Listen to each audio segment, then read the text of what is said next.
His story is now etched into the history books. George Floyd's murder at the hands of a white police officer in May 2020, setting off a wave effect of protests and calls for change.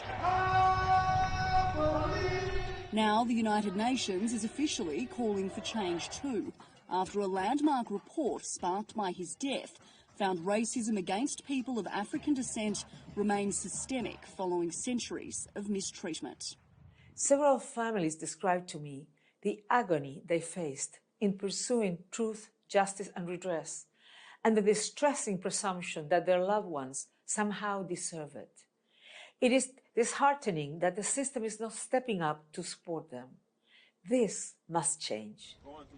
George Floyd's brother shed light not only on the pain of losing his sibling, but living in a culture built on systemic racism.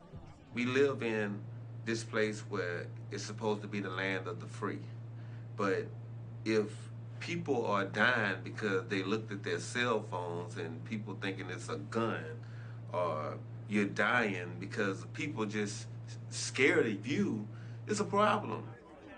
The UN says systemic racism requires an immediate systemic response to transform the way societies operate.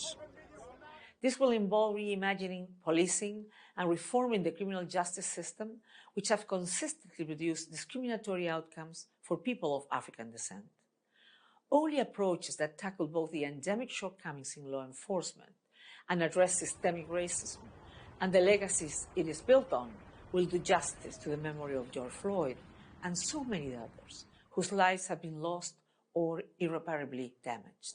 The report aims to speed up action to end racial injustice, make law enforcement accountable, ensure people of African descent are heard and address past wrongs. The UN High Commissioner noting monetary compensation alone is not enough, that it must be part of a suite of measures to help make up for injustices.